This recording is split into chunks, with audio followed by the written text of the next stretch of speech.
As human beings, it's difficult, since we tend to take ourselves for granted, to realize that we are greater than our creations, economics, and all other so-called civilized artifacts.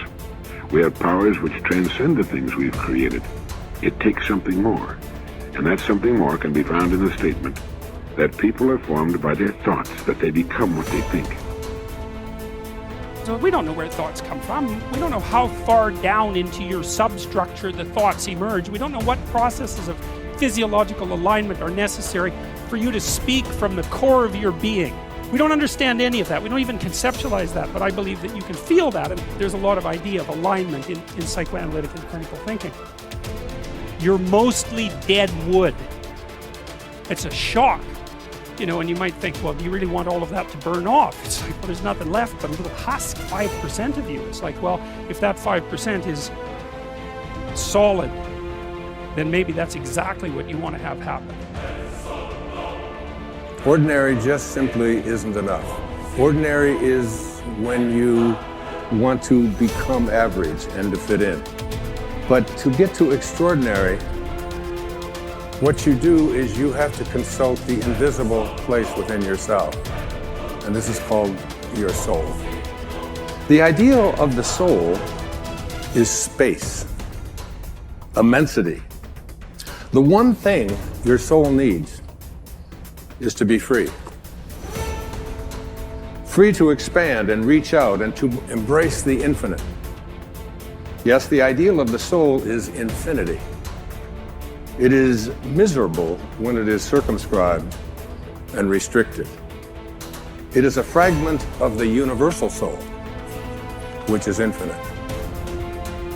And what we have to do in order to get to that place where we can take the keys and unlock the self-imposed prisons, or the prisons that we have given ourselves on the basis of what we have come to believe is our limitations, what we can and can't do. We have to let go of that. And I call it rewriting our agreement with reality. We literally have to make a whole new contract with what it is that I perceive to be what is possible for me. All things are possible. God never fails, and you are a piece of that which never fails. We can look at developing ourselves spiritually, physically, and mentally.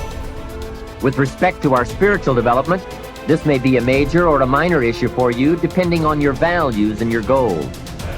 But I think it's very wise for you and me to look at the spiritual side of our lives and decide what growth we want to experience here. Come to your own decisions as to what it will take to nourish your spiritual nature. There's another Bible phrase that says, take care of the outside for people and take care of the inside for God. People look on the outside and God looks on the inside.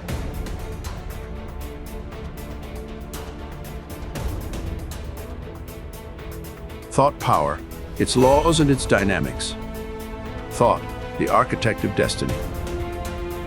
If the mind dwells continually upon one train of thought, a groove is formed into which the thought force runs automatically, and such a habit of thought survives death, and since it belongs to the ego, is carried over to the subsequent earth life as a thought tendency and capacity.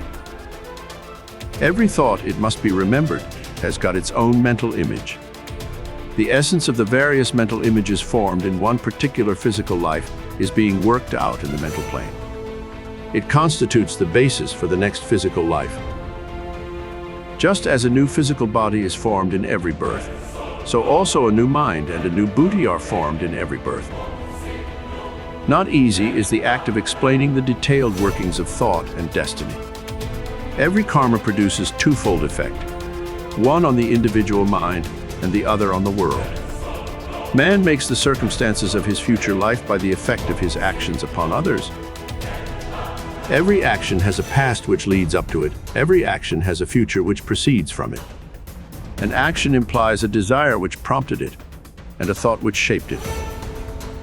Each thought is a link in an endless chain of causes and effects, each effect becoming a cause, and each cause having been an effect.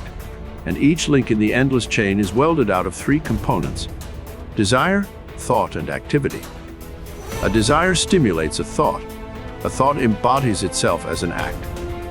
Act constitutes the web of destiny. Selfish coveting of the possessions of others, though never carried out into active cheating in the present, makes one a thief in a later earth life, while hatred and revenge secretly cherished are the seeds from which the murderer springs.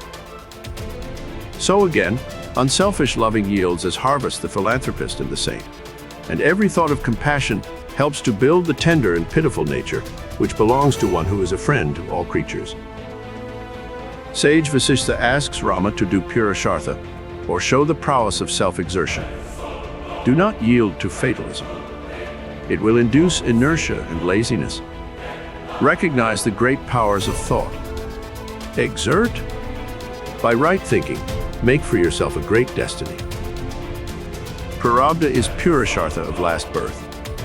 You sow an action and reap a habit. A habit sown results in character.